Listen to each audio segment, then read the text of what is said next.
이 세상의 모든 만물을 통틀어 말할 때 우리는 그것을 우주라고 합니다. 이 우주는 기본적으로 존재의 원칙을 갖고 있습니다. 또 세상 만물은 존재하면서 서서히 기운이 약해지면 다시 생겨나기 이전의 상태로 되돌아갑니다. 이렇게 되돌아가는 우주의 작용을 귀소의 원칙이라고 합니다. 여러분이 어머니 뱃속에서 처음 태어나면 일단 우주가 여러분을 지켜줍니다. 존재의 원칙에 의해 스스로 자신을 지킬 수 있도록 우주가 그 능력을 부여하는 것입니다. 이것을 모르면 종교는, 그러니까 옛날에 종교는 이래서 나온 거예요. 종교가 이걸 모르면 종교는 신이 지켜준다, 또 혹은 하느님이 보살펴준다, 아니면 부처님이 보살펴준다고 하는 것입니다. 그러니까 이렇게 존재의 원칙이라는 것을 몰랐을 때는 뭔가 하여튼 보살펴준다는 건 아니까, 그러니까 신이 보살펴준다, 도와준다라고 하든가, 하느님이 보살펴준다, 또 부처님이 보살펴준다, 이렇게 생각한다 이거예요. 그래서 나온 게 종교다 이런 얘기입니다. 그래서 갓 태어난 아기는 4살 때까지 벌어지는 현상을 미리 감지하거나, 미리 무슨 일이 벌어질 걸 감지하거나, 아니면 부모가 보호하는 마음을 항상 느끼면서 자랍니다. 근데 이런 것도 어른들이 보면은, 그럼 사람들은 그때마다 아기가 천재인 줄 압니다. 왜냐면 본인은 천재가 아니거든, 부모인 본인은. 근데 애는 비상한 천재 같거든. 그리고 애가 천재인 줄 알아요. 자기 애만 그런 줄 알아. 사실 다른 애들도 대체로 다 그렇습니다. 4살 때까지는. 이렇게 아기가 감지하는 능력을 텔레파시라고 합니다. 나는 이 텔레파시라는 단어를 고등학교 때 처음 알았습니다. 그때 멀리 떨어진 곳에 사람이나 혹은 짐승과 교류를 하면서 이와 같은 현상이 무엇인지 매우 궁금했는데, 그게 궁금했어요. 그때 다행히 미국의 나사에 근무하는 아는 형님이 있어서 미국에서는 그와 같은 연구를 하고 있다고 하여서 알았습니다. 난 그렇게 궁금했는데 미국에는 그런 걸 연구를 하고 있다는 거예요. 그 나사에 근무하는 형이. 그리고 그와 같은 연구를, 그 연구하는 학문을 눈에 보이지 않는 물리학이라고 하였습니다. 예. 눈에 보이지 않는 물리학. 그때는 처음 들었어요.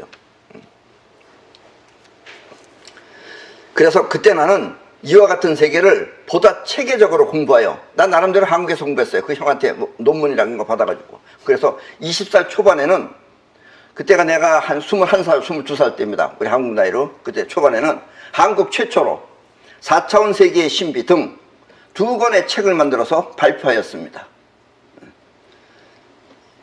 이것이 우리나라에서 최초로 텔레파시라는 단어가 사용되기 시작한 시점입니다. 그 뒤에 이제 텔레파시라는 단어가 사용되기 시작했어요. 여러분들 요즘은 다 텔레파시 아시죠? 예. 그 당시에는 이게 상당히 획기적인 단어였습니다. 텔레파시 이러면 대학 교수들도 그랬어요. 어떤 교수들은 텔레파시, 그 텔레라는 건 전화에 쓰는 용어인데 이렇게 말하던 시절입니다. 네. 요즘 뭐 코미디언들도 많이 쓰고 텔레파시라는 단어 많이 쓰고 있습니다. 일반적으로 사람은 오관이라고 하는 육체의 감각을 통하여 밖의 세계를 느낍니다. 아시죠? 이 얘기는 내 얘기가 거듭나오는 얘기입니다. 그러나 또 영혼이라고 하는 7가지 기능에 의해서도 느낌을 받습니다. 이와 같은 영혼의 느낌을 나는 기감이라고 합니다. 기감. 다른 말로는 직감 혹은 육감이라고도 합니다. 영감과 예감도 여기에 속합니다. 오감으로 보이는 건 보고 듣고 하는 거지만, 이 사랑을 느끼거나 기쁨이나 슬픔을 느끼는 것 또한 영혼이 느끼는 기감입니다. 그런 건 기감이라 그러는 거예요. 이렇게 영혼이 느끼는 기감을 나는 칠성좌라고 합니다. 칠성좌는 곧 영혼이 느끼는 7가지 기능인 것입니다. 사람은 이렇게 육체의 오감과 영혼의 7가지 기능에 의해서 세상을 느끼며 사는 것입니다. 그런데 이 과학은 7가지 기능을 또 잘 모르는 거예요. 왜냐면 이게 기적이기 때문에. 과학이라는 건 오감을 통해서 확인하는 것이 과학입니다. 그러니까 육감 세계는 잘 모르는 거죠. 물론 텔레파시 또한 영혼이 느끼는 기감입니다. 그게. 우리 동양에서는 이와 같은 칠성자는 7가지 기능이라고 그랬잖아요. 그 7가지 기능을 우리 옛날에 동양에서는 3등분 해가지고 상단전, 중단전, 하단전이라고 합니다. 아기가 느끼는 텔레파시는 그 3단계 중 맨 위에 부분인 상단전이라는 것의 작용입니다. 여기서 단전이라는 것은 생명 에너지가 움직이는 통로와 같은 것인데 보통은 중단전에 있는 단전을 말합니다. 중단전이라는 게 어디냐면은 여러분들의 배꼽 밑에 한 10cm 정도 되는 것이에요. 거기 한 군데만 작용을 할 수가 있어요. 나머지는 그냥 있다는 거지 여기처럼 이렇게 직접적으로 느낄 수 있는 게 아니에요. 육체적으로 직접 할 수 있는 건 이 중단전에 단전밖에 없어요.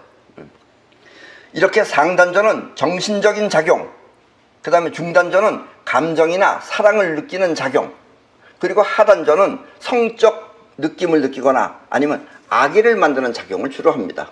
우리 동양에서는 옛날에 3단계로 나눠서 얘기했는데 인도나 이런 데서는 7가지 기능을 얘기했다라는 이야기입니다. 주로 3단전을 사용하는 아기 시절에는 고민이 없습니다. 그러니까 애들은 고민이 없어요. 단지 반응하고 누릴 뿐입니다. 이때는 어렸을 때는 태어나자마자는 우리 몸의 머릿속 안에 송가체가 머릿속에서 가장 큰 모습으로 있을 때입니다. 그러다가 송가체는 5살 이후부터 점점 줄어들기 시작해 7살이 되면 그 크기가 확 작아지게 됩니다. 상단전의 작용은 바로 송가체에 의해 나타난 정신작용입니다. 그러니까 송가체가 작용을 하면은 텔레파시 이런 걸 일으킨다라는 이야기예요. 그래서 7살 이전은 이렇게 영혼이 주로 활동하는 시기입니다. 어렸을 때는. 7살 이후에는. 그럼 7살 때는 이제 송가체가 확 작아지면서 그때부터는 어떻게 되느냐? 7살 때부터는 영혼의 작용이 점점 줄어들고 대신 육체의 오관이 크게 활동을 하기 시작합니다. 보고 느끼고 하는 것. 이런 것을 본대로 이제 기억을 하는 거예요. 차곡차곡 쌓아놓는 거예요. 그래서 이때부터는 학교에 가서 공부도 하고, 그래서 이때부터 공부하는 거예요. 또 오간을 통해 들어온 여러 가지 정보를 저장해 두었다가, 그러니까 본 것, 들은 것, 냄새 맡은 것, 또 맛본 것, 딱딱하니 이런 게 피부로 느낀 것, 이런 것들을 저장해 두었다가 거기서부터 그 안에서부터 생각이라는 의식이 작용하기 시작합니다. 그래서 여러분들의 의식은 있는 것 안에서만 하는 거예요. 그러니까 자기 안에 들어있는 것 안에서만 생각한다 이런 얘기입니다. 그러니까 생판 못 본 거는 못 하는 거예요. 그래서 이 발명가들의 고통이 그겁니다. 조금 좋은 걸 만들어내면 이거 사람들이 알아주지를 못하는 거예요. 일본의 경영의 신이라고 하는 마쓰다 고노스케 씨는 원래 전기계통에 상당히 자기가 내 인생은 이거다 해가지고 그 친구가 쉽게 우리나라로 얘기하면 한정 같은 데 다니다가 젊은 나이에 출세까지 했는데 그만뒀어요. 그만두고 자기가 뭘 만들었느냐, 그 당시에는 이 플라스틱이라는 게 없었습니다. 사기로다가 모든 걸 할 때예요. 그때 이 친구가 레코트판을 녹여가지고 뭘 만들었냐면 쌍소켓이라는 걸 만들었어요. 요즘은 이 와트수가 마음대로 조절이 되지만 옛날에는 30촉짜리밖에 없었습니다. 그러니까 30촉짜리 하나 키면 어두운 거예요. 그래서 쌍소켓을 넣으면 2개를 키니까 밝아지는 겁니다. 그래서 자기는 굉장히 많이 팔릴 줄 알았어요. 몇 개 팔렸게요? 아니, 자기네 집에서 쓴 것밖에 없어요. 그 회사까지 다 차렸는데 쫄딱 망했어요. 망했는데, 그런데 어떻게 살아났느냐? 누군가가 와가지고, 그 당시엔 다 사기로만 했었어요. 그러니까 어떤 사람이 선풍기도 있었어요, 그때. 그러니까 선풍기 밑바닥이 사기였어요. 그러니까 자꾸 깨지는 거예요. 그러니까 선풍기 밑바닥을 네가 만든 쌍소켓을 녹여가지고 그걸 만들 수 없겠느냐 이래가지고 마쓰다 고노스케의 첫 번째 돈벌이는 그걸로 시작한 겁니다. 그러니까 밑에 판 만든 거, 전기하고는 아무 관계 없어요. 두 번째로 만들어낸 게 뭐냐면 자전거 앞에 붙이는 라이트예요. 그게 마쓰다 고노스케가 만든 겁니다. 그래서 그걸로다가 일단 돈을 많이 벌었어요. 네. 또 정말 오늘날에 태어났으면 정말 그 사람도 거부가 됐을 사람인데, 그게 마크 트웨인이에요. 지난번에 강의에서도 얘기했죠. 마크 트웨인이 자기 와이프가 어디 나가면은 브라자 한 번 매려면 2시간 걸립니다. 그때는 끈이 굉장히 길었어요. 오늘날 여자분들이 찬 브라자, 그걸 만들어낸 사람이 마크 트웨인입니다. 근데 마크 트웨인은 지네 집에서만 썼어요. 남들이 안아주질 않았어요. 우리도 요즘은 헥사곤을 발견해가지고 헥사곤을 얘기하지만 사람들이 잘 못 알아줘요. 아마 나중엔 굉장히 헥사곤에 히트 칠 겁니다. 어쨌든 이렇게 한마디로 이제 7살 때부터는 자의식이 형성되는 시기입니다. 그러면서 송가체는 또 점점 더 작아져서 이제 20살이 넘으면 쌀알만하게 작아지며, 지금 여러분들의 송가체는 쌀알만해요 대체로. 그러면서 어른으로 성장을 합니다. 어른은 송가체가 그렇게 작아져야 돼요.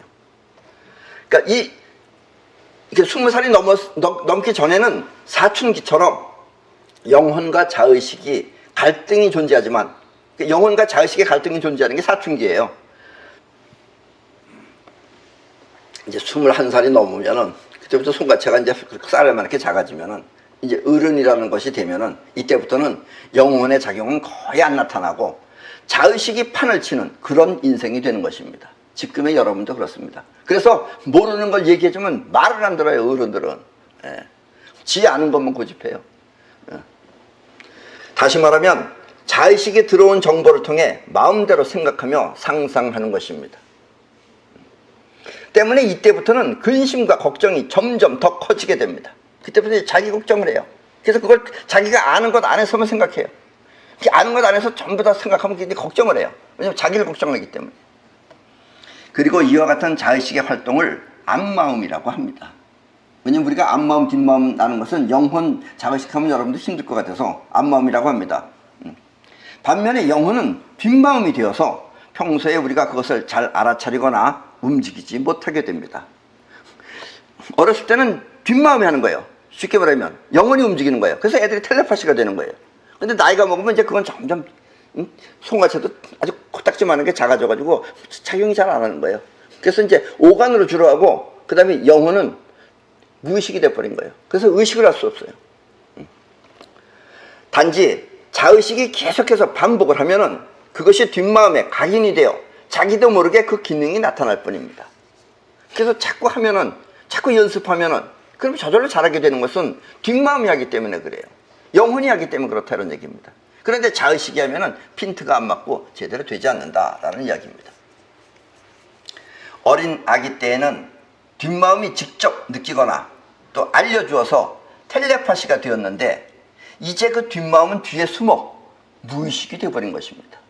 그래서 여러분들의 영혼은 무의식이고 여러분들의 자의식이 의식이다라는 이야기입니다. 이 생각하고 싶지 않은데 저절로 떠오르는 무언가 있다면 그것은 자의식의 생각이 아닙니다. 자의식은 의식이기 때문에 자기가 생각해요. 근데 저절로 떠오르는 거 있잖아요.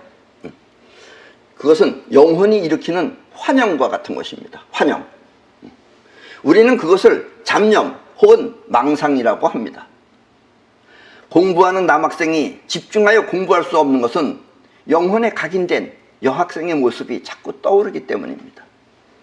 이렇게 뒷마음은 생각으로는 알 수 없지만 그 작용은 앞마음을 제치고 현실에 직접 나타나는 것입니다. 영혼이 힘이 더 센 겁니다.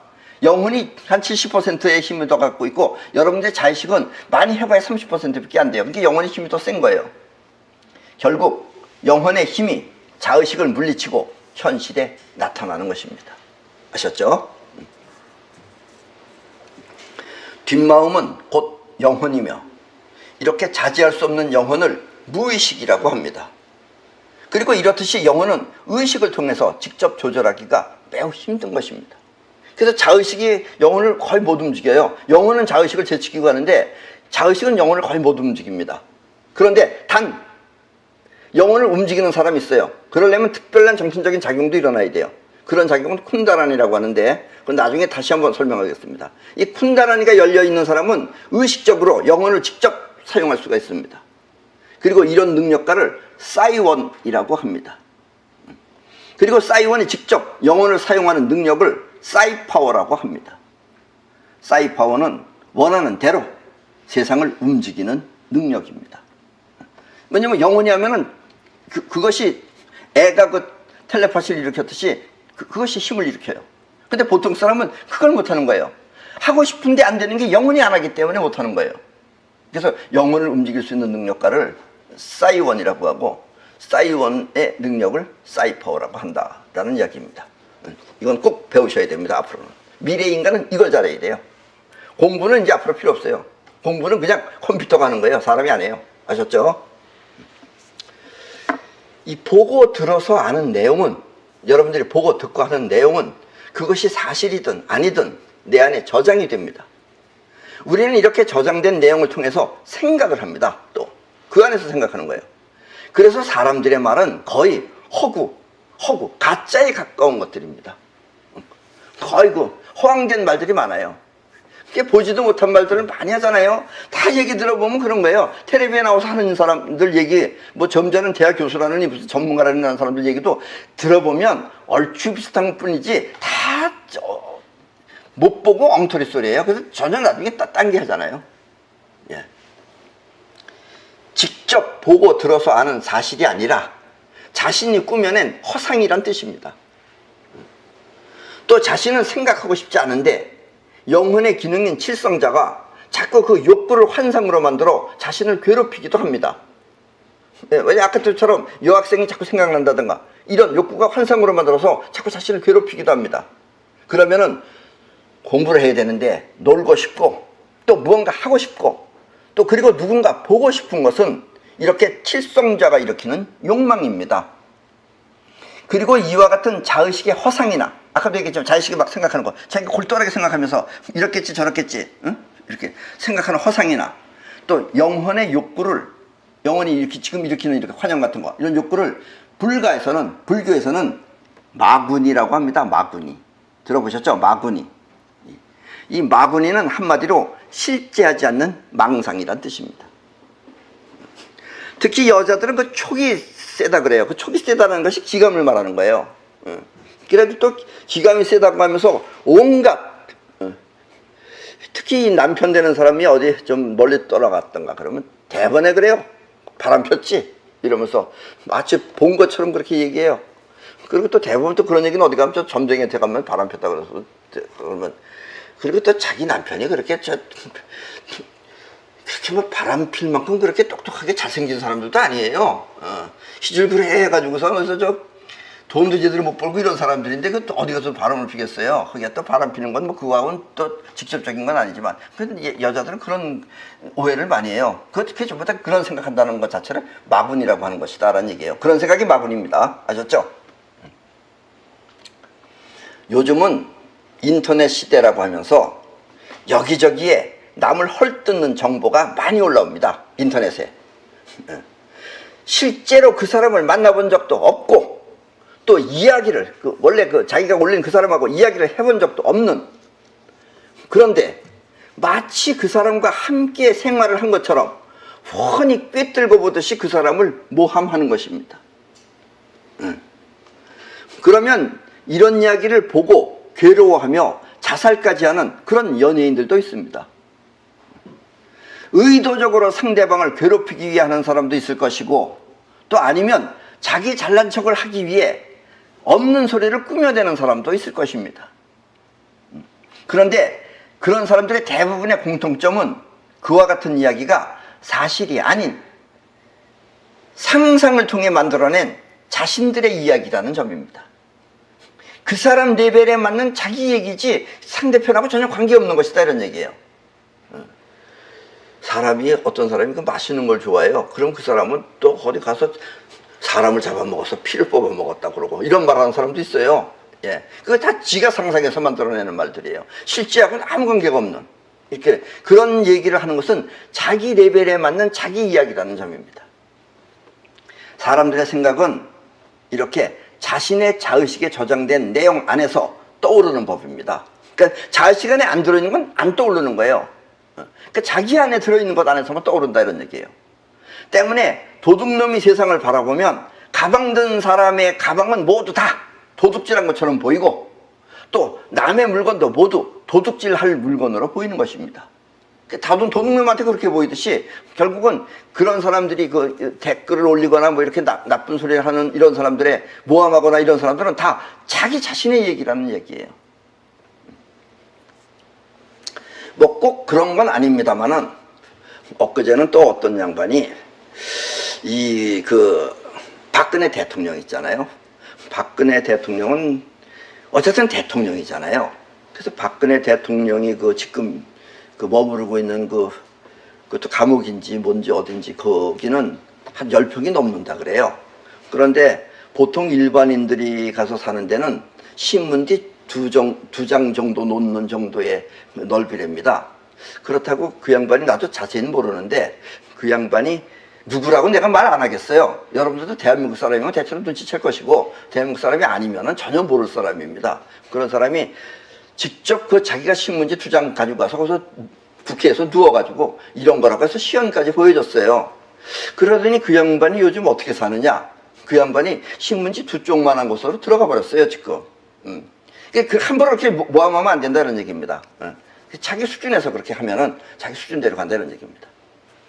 그래서 도둑놈이 인터넷에다가 뭐 댓글을 올리거나 누구를 모함하는 걸 보면 도둑질에 관한 글이 올라오고, 또 정신 이상자가 댓글을 올리면 미친 소리가 올라오는 것입니다. 그래서 그 내용은 자신들의 이야기라는 것입니다. 자기가 누구를 비방하지만 비방하는 얘기가 아니고 결국 자신들의 얘기가 된다 이거예요. 나도 예전에는 이런 이야기를 많이 들었습니다. 그런데 나는 거기에 대해서 하나 대꾸한 적은 없어요. 그런데 나에 대해서 얘기했던 많은 사람들은 나와 단 한 번도 만난 적이 없는 사람이, 그리고 나는 얼굴도 몰라요. 얼굴도 모르는 사람이 한 가지 근거를 갖고 펼치는 그들의 상상력은 괘씸하다기보다는 오히려 색다른 나 자신을 보는 것 같아서 재미가 있을 정도입니다. 날 아주 무슨 귀신같이 만들어 얘기 쓰는 사람도 있어요. 그거 보면 재밌어요, 오히려. 괘씸하기보다는 오히려 재밌습니다. 어떻게 저런 생각을 할 수 있을까 하고. 그런데 이런 사람들의 이런 얘기는 자기 뒷마음에 추구하는 세계가 있는 사람은 절대 이런 짓을 안 합니다. 자기 뒷마음에 추구하는 세계가 있는 사람은 그 추구하는 세계를 하기 위해서 바쁜 사람들이에요. 오로지 그걸 위해서 앞으로 향하는 사람입니다, 인생이. 그러니까 할 일이 있는 거죠, 추구하는 세계. 근데 이렇게 추구하는 세계가 없는 사람은 괜히 바깥의 얘기를 가지고 지 얘기를 하는 거예요. 그게 전부 다 자기 수준에 맞게끔 자기 얘기를 갖다 버텨서 한다, 이런 얘기예요. 또 요즘은 하도 세상이 험난해가지고 돈을 받고 남을 비방하는 글을, 그런 사람도 있다고 하니까 정말 가관이 아닐 수 없습니다. 나쁜 댓글을 올리는 그런 직업도 있대요, 직업. 그래서 괜히 그 사람 험담하는 걸 갖다 댓글로 올리는 거예요. 그래서 석가는 이런 사람들을 한마디로 마귀라고 불렀던 것입니다. 석가는 이런 사람들을 마귀라고 그랬어요. 마귀가 뭐 히히히 이렇게 무서운 게 마귀가 아니고 그런 인간들이 다 마귀예요. 그리고 이 마귀들의, 이런 사람들의 생각이 곧 마군인 것입니다. 그게 마군이에요. 이 마군이의 원래 뜻은 마군입니다. 마귀 마자에 군인 할 때 군자,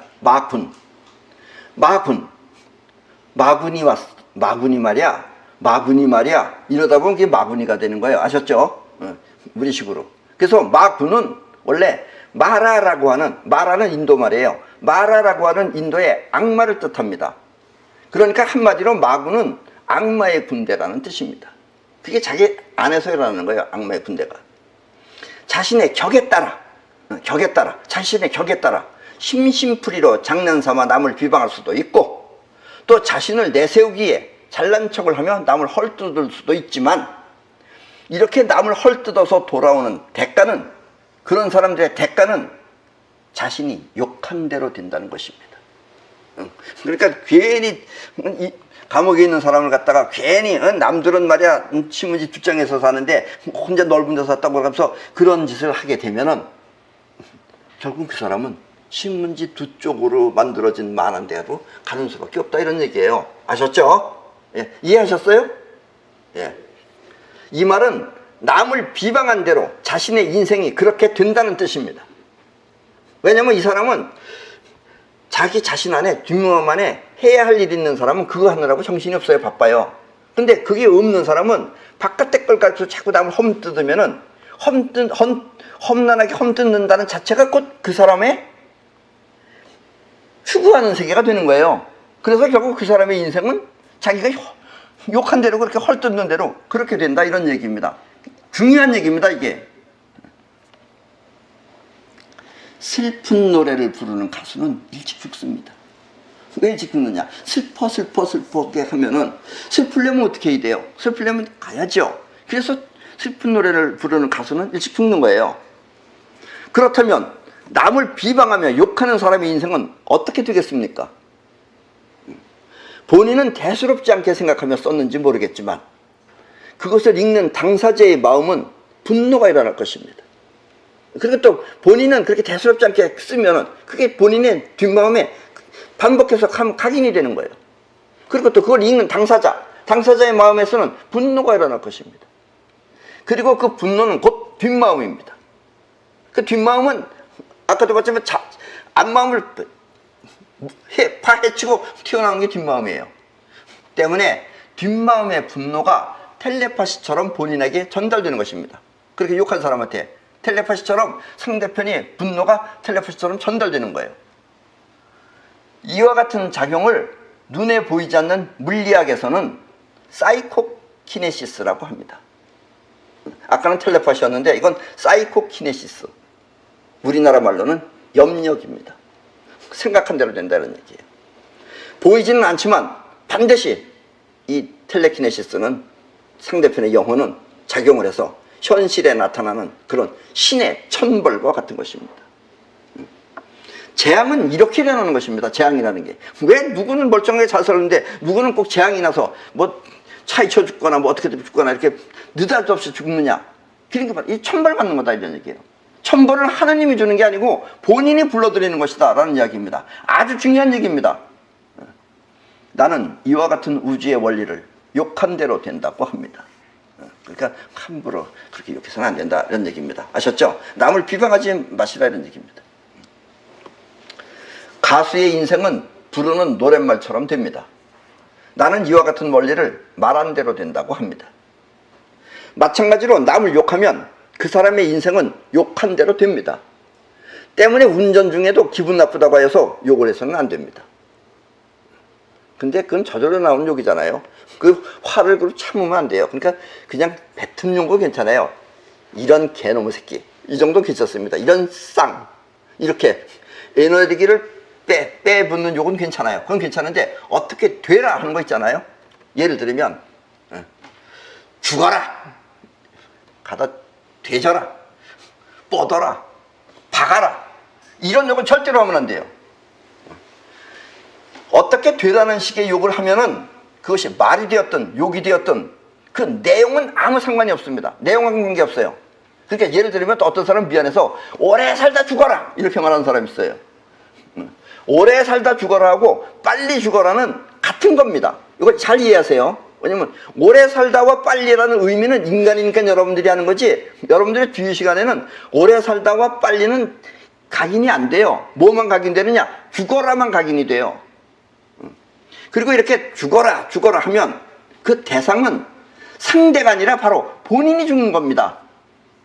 그 죽어라 하는 사람이 죽는 거예요. 왜냐하면 본인의 뒷마음이 그렇게 욕을 하는 것이기 때문입니다.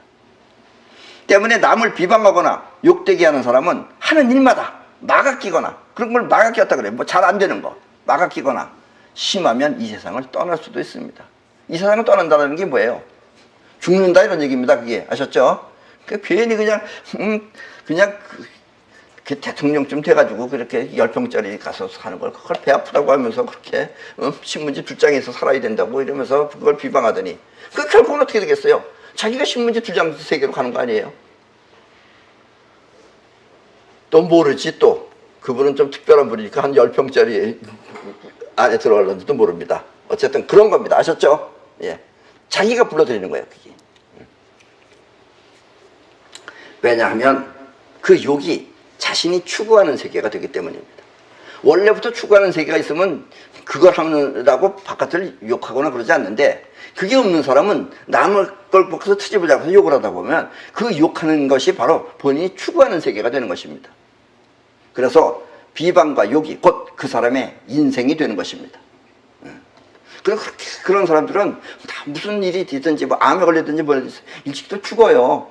다 그렇게 사고 나서 죽는 사람들이 그냥 죽는 게 아니에요. 다 그렇게 욕한 대로 된다는 얘기예요. 무서운 겁니다, 이거. 아셨죠? 절대로 여러분들 그렇게 살지 마세요. 아셨죠? 때문에 절대로 남을 비방하거나 욕을 하지 마십시오. 앞에서도 말했지만 욕은 내용과 상관없이 말 그 자체대로 됩니다. 때문에 오래오래 살다가 죽어라 하는 욕하고 빨리 죽어라 하는 욕은 같은 욕입니다. 죽어라만 쓰여지는 거예요. 오래오래 살다가나 뭐 빨리나 이런 내용은 아무 관계없다 이런 얘기예요. 그 사람의 뒷마음에는 죽어라가 각인되는 것입니다. 그래서 죽는 거예요. 그래서 그 사람은 그렇게 죽는 것입니다. 아니면 본인이 가장 아끼는 사람이 죽게 됩니다. 자기가 가장 소중하게 생각하는 사람이 죽어요. 그 더 눈에서 자기가 죽으면 그래도 자기는 편안하게 간 거예요. 자기가 가장 아끼는 사람이 죽으면 눈에서 눈물이 나는 거예요. 그거는 남을 눈물 나게 하면 꼭 그런 일이 벌어집니다. 아셨죠? 또 아무리 많은 돈을 준다고 해도 그렇게 악성 댓글을 다는 그런 일은 절대로 하지 마십시오. 그건 일이 아니에요. 그것도 또 무슨 돈 받겠다고. 그러니까 돈 받는 거를 우주는 몰라요.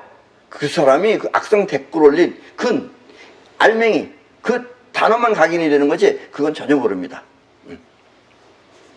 우주는 그렇게 댓글 다는 그 사람이 돈벌이 하기 위한 것은 잘 모릅니다. 단지 그 당신이 올리는 그 글귀대로 그렇게 되도록 당신을 도울 뿐입니다. 쉽게 말해서 모든 욕설은 그 수신자가 자신이라는 사실을 잊지 마십시오. 상대편을 욕하면은 받는 자는 자신이라는 걸. 상대편은 안 받아요, 오히려. 그리고 역량이 약해요. 세봐야 30%고 20% 내요. 근데 본인이 한 욕은 본인한테 최소한도 70% 이상이 돌아옵니다. 왜냐하면 그 욕설이 저장되는 것은 자신의 뒷마음이기 때문입니다. 아셨죠? 네. 이렇게까지 말했는데도 여러분들이 생활이 변하지 않으면 그러면 여러분들은 천벌받는 수밖에 없다 이런 얘기예요. 강한 군대가 되었든 아니면 공부 잘하는 학생이 되었든 기세가 강하려면 반드시 먼저 떠오르는 마구니를 몰아내야 합니다. 마구니가 있으니까 집중이 안 되는 거예요. 그 마구니를 없애버려야 된다 이거예요. 마구니가 작용하면 집중이 되지 않기 때문입니다. 그렇다면 마구니는 왜 생기는가 그 원인을 찾아볼 필요가 있습니다. 왜냐하면 마구니라는 건 본인이 싫다고 그래서 안 생기는 거 아니잖아요. 저절로 떠오르는 거예요. 그러니까 영혼이니까 힘이 세요. 그러니까 저절로 떠오르는 걸 지가 어떻게 하겠어요 그거를. 물론 마구니는 뒷마음이 할 일이 없어서 자신이 일으키는 경우와 자신이 상상하는 거죠. 또 7가지 영혼의 기능이 그 욕망을 버리지 못해 일으키는 경우가 대부분입니다. 여기에 한 가지 더 중요한 원인이 있다면 그것은 바로 우리 몸에 저장되어 있는 정전기입니다. 정전기. 정전기가 그런 것들을 몇 배를 더 크게 만들어주는 거예요. 정전기는 우리 몸의 혈관벽을 피가 흐르면서 마찰을 일으켜서 일어나는 전기입니다. 전기. 근데 그것이 우리 몸에 머물러 있다고 해서 정전기라고 합니다. 그러니까 정전기는 우리 몸에 머물러 있는 거예요. 대부분의 여름보다 겨울의 정전기 현상을 더 많이 느낄 수 있는데 겨울에 여러분들은 뭐 자동차 열다가 전기가 찌릿하게 오거나 또 아파트 문 열다가 전기가 찌릿하게 오거나 여름엔 안 그렇잖아요. 그럼 여름엔 약하고 겨울엔 세냐? 그게 아니에요. 여름하고 겨울하고 똑같아요. 피가 흐르는 게 똑같기 때문에. 똑같은데 그것은 여름에는 땀 등으로 전기가 빠져나갔기 때문입니다. 그래서 정전기예요. 정전기니까 빠져나갈 수 있는 그런 전기가 통할 수 있는 것만 만나면 얼른 빠져나가는 거예요.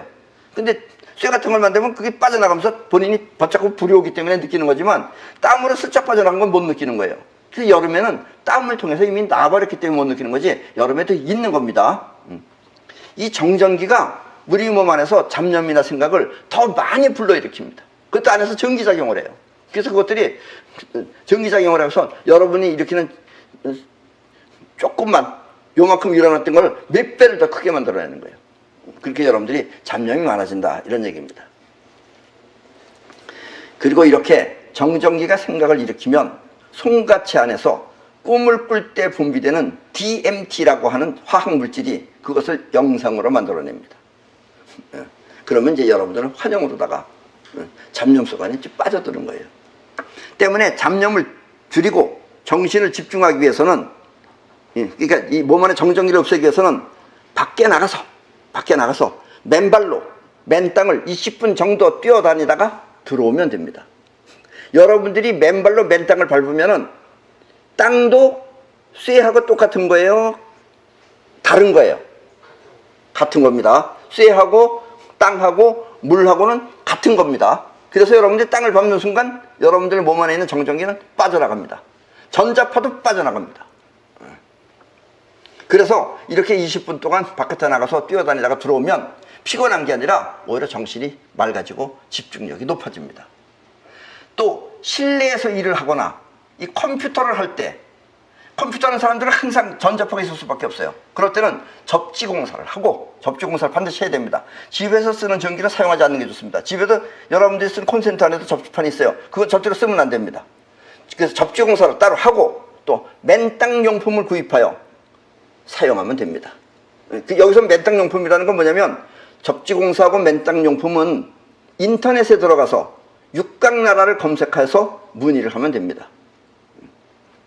땅은 우리 몸의 정전기와 전자파를 제로로 만들어줍니다. 없다가 제로로 만들어줍니다. 이 방법은 내가 고안한 방법인데 효과가 아주 좋아. 이거 하면 효과가 아주 좋아요.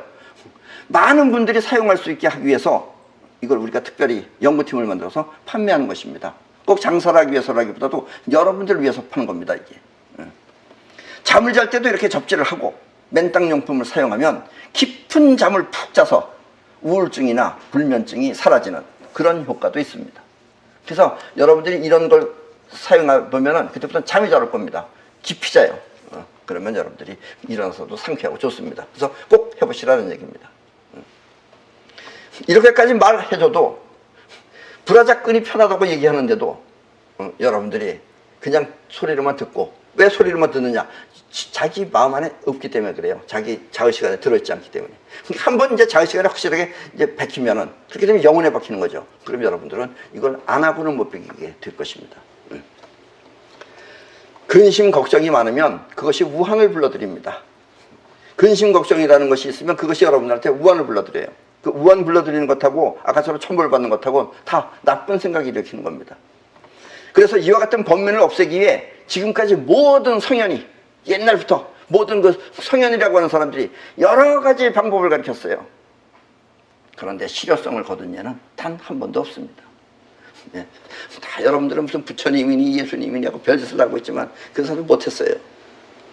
그래서 나는 어른이 아기로 돌아가기 위한 방법을 특별히 찾아냈습니다.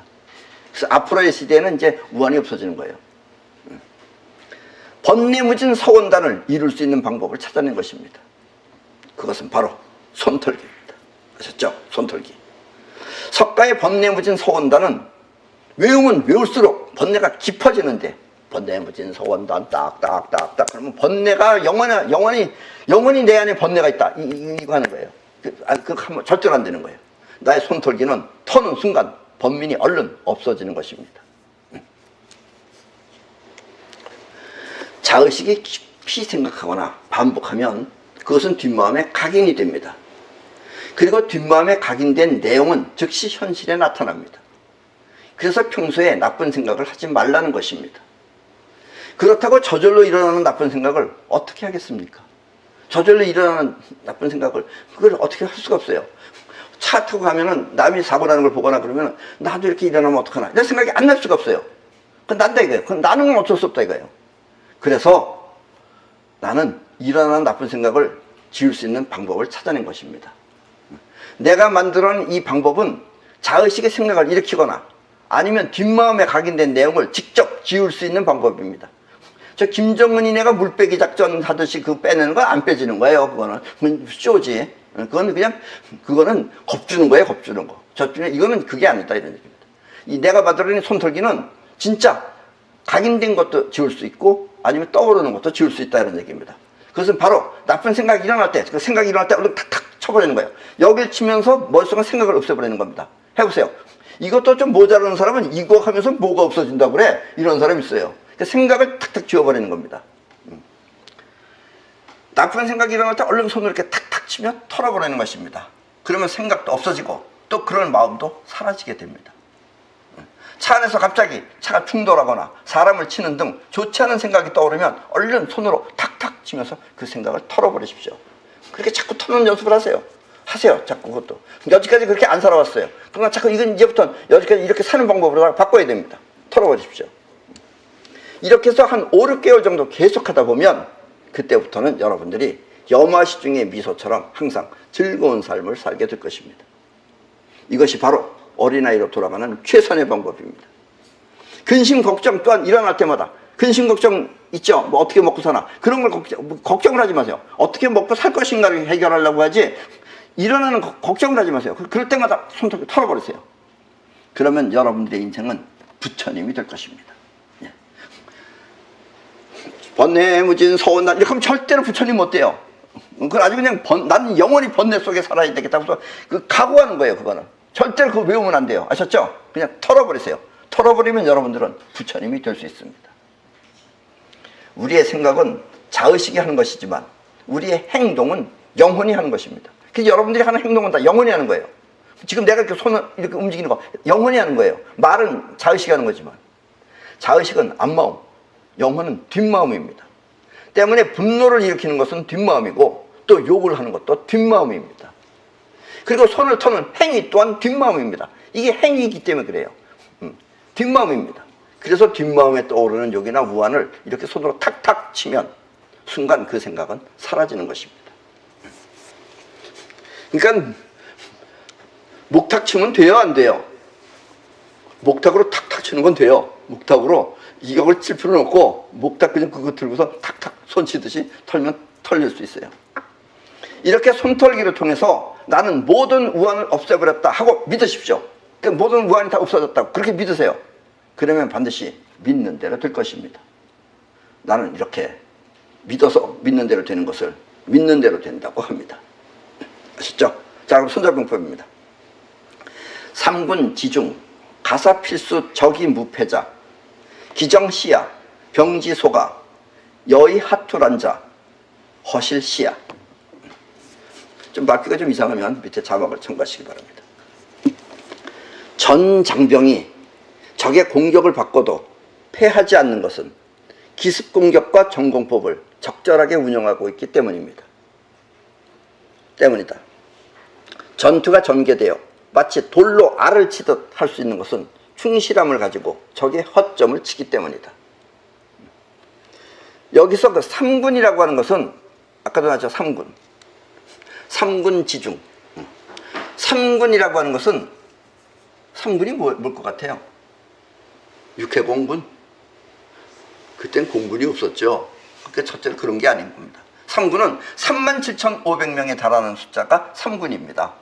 그 37,500명에 달하는 많은 군대가 적의 공격을 받고도 패하지 않는 것은 전공법과 기공법을 적절히 운영하기 때문입니다. 전쟁은 곧 속임수이기 때문에 전공법만으로는 절대 이길 수 없습니다. 내가 지금부터 쳐들어간다 그러고서 쳐들어가거나 이런 식으로 해서는 절대로 이길 수 없는 거예요. 요즘 그래도 많이 전공법을 하는 겁니다. 내가 친다 하고서 쳐요. 요즘은 안 친다 그러면 그거 유엔에서 그 문제 삼습니다. 근데 이제 워낙 가진 게 워낙 세면은 뭐 안 알리나 알리나 똑같은 거죠. 예. 그래서 지금 그래도 또 꼭 그렇게 무기만 많다고 이기는 거 아니에요. 우리도 보세요. 이 지구에서 제일 큰 미국이 지금 이북한테 지금 딸려가고 있잖아요. 예? 저 인간들은 정말 기공법의 귀재들입니다. 트럼프 만만하게 먹어서 큰 소리 빵빵 쳤다가 허기야 뭐 B-35인가 한두 개가 뜨면 다 박살낼 수 있는 건데도 못하고 있잖아요 지금. 예. 언제 비핵화할지. 지네들은 시한부예요. 얘는 시한부가 없어요. 종신제입니다 얘는. 그거 노리고 하는 거예요. 그걸 빨리 알아차려야 돼요 너 트럼프가. 전쟁은 곧 속임수이기 때문에 전공법만으로는 절대 이길 수 없습니다. 그리고 그렇다고 또 전공법이 없으면 믿음도 신뢰도 할 수 없는 사기꾼이 되기 때문에 유지와 지탱이 되지 않습니다. 기공법만 있으면 사기꾼이 되는 거죠. 그래서 먼저 정공법을 통해서 믿음과 단결을 충실히 하여 사기를 드높이고, 그러니까 자기 편안해서는 정공법을 해야 되는 거예요. 그래서 믿음이 있고 그 다음에 또 단결을 하면은 그렇게 사기가 드높이고, 항상 이렇게 충실함을 갖추고 있기 때문에 전투가 시작되면 상대편의 허점을 노려서 돌멩이로 결안을 깨듯이 적의 허점을 공격하여 무찌를 수 있는 것입니다. 또 물론 이때는 적진에 들어가서 그들의 단결을 와해시키기 위해 안 좋은 소문을 퍼뜨리기도 해야 됩니다. 특히 대중들이라는 것은 선심의 마음을 빼앗기니까, 조금만 선심만 주면 좋아해요. 빼앗기니까 적의 백성을 통해서 적을 무찌르는 것이 가장 좋은 방법입니다. 우리도 지금 이북을 이길 수 있는 방법은 무기로 싸울 생각하면 안 돼요. 빨리 이북 사람들의 머리를 자극시켜서 니네가 속고 살았다라는 것만 알려주면은 저들이 들고 일어나야 됩니다. 그러면 저들이 지네 편 깨부시는 거예요. 그걸 뭐 우리가 도와준다고 해서 절대 안 돼. 그게 다 마구니들이 마구니들. 이때 적의 백성을 끌어들이기 위한 전술은 이득을 위해서 뒷마음을 하는 것이기 때문에 이것은 욕한 대로처럼 마구니의 천벌 같은 것은 받지 않습니다. 이건 마구니가 하는 짓이 아니에요. 이건 작전일 뿐인 거지. 정의와 현실. 정공법은 정의입니다. 정의. 그리고 정의는 있는 현실입니다. 정의는 있는 현실에 나타나는 거예요. 있는 현실은 사실이기 때문에 정의가 아니면 믿을 수가 없습니다. 단 남을 속이기 위한 현실이 있다면 그것은 위장입니다. 때문에 이 세상에 존재하기 위해서는 반드시 정의를 통해 확실하게 자리 잡아야 합니다. 그래야지 믿음이 있고 신뢰가 생겨요. 그러나 작용은 기공법입니다. 기공법은 움직이는 기세입니다. 기세는 강약이 있을 뿐 옳고 그름이 없습니다. 때문에 바른 정의를 구축하고 강약을 조절하여 세상을 다스리면 그것이 바로 손자가 말하는 최선의 승리입니다. 그러니까 적하고 싸울 필요가 없고 적군으로부터 적을 이기게 하면은 그것이 승리다, 이런 얘기예요. 이북에서 우리 남쪽에다 그런 걸 많이 했잖아요. 공간 많이 했어요. 그래서 여기 있는 사람들한테 뭐 돈도 주고 뭘 줬는지 모르겠지만 하여튼 뭐 많이 줘가지고서 그래서 아적을 만들어내는 것이 항상 유리한 겁니다. 뭔 얘기인지 아시죠? 때문에 정의를 구축하고 강약을 조절하여 세상을 다스리면 그것이 바로 손자가 말하는 최선의 승리입니다. 그러나 바르지 않은 속임수를 위해 기세를 사용하면, 바르지 않은 그런 속임수를 위해서 기세를 사용하면 그 대가는 반드시 그 속임수를 뒤집어 엎을 것입니다. 그러니까 지금 이북은 뒤집어 엎어야 되는 거예요, 저 속임수를. 때문에 먼저 바른 생각, 또 바른 인생, 바른 마음으로 바른 행동을 하면 그 대가 역시 복이 되어 자신한테 돌아오지만, 바르게 살고 바른 마음으로 바른 행동을 하면 복이 돼서 자신한테 돌아오지만, 또 없는 소리, 또 못 본 실체를 자기 수준에 맞게 남을 비방하면 그 대가 역시 자기가 꾸민 대로 그렇게 자신의 인생이 될 것입니다. 때문에 우리는 남을 비방하여 자신의 인생이 그 비방대로 되지 않게 진심으로 추구하는 세계를 최선을 다해 현실이 되도록 노력하여 그런 세상에서 행복하게 살아야 되겠습니다. 그러니까 결코 있는 걸 비방하는 건 그래 덜해요. 근데 없는 거 자기간에 막 생각해가지고서 막 스토리를 만들어내가지고 그렇게 비방을 하면 그게 곧 자신의 인생이 된다는 거, 이걸 영원히 잊지 마시기 바랍니다. 이 세상에 일어나는 모든 천불 같은 그런 작용들은 전부 다 그렇게 해서 일어나는 것입니다. 공연이 생기는 게 아니에요. 절대로 하느님이 하는 거 아닙니다. 아셨죠? 자기가 만들어낸 거예요. 자기가 만들어낸 자기의 비방은 자기한테 돌아온다는 거, 수신자가 자신이라는 거, 영원히 잊지 마십시오. 그럼 오늘 강의는 이것으로 마치겠습니다.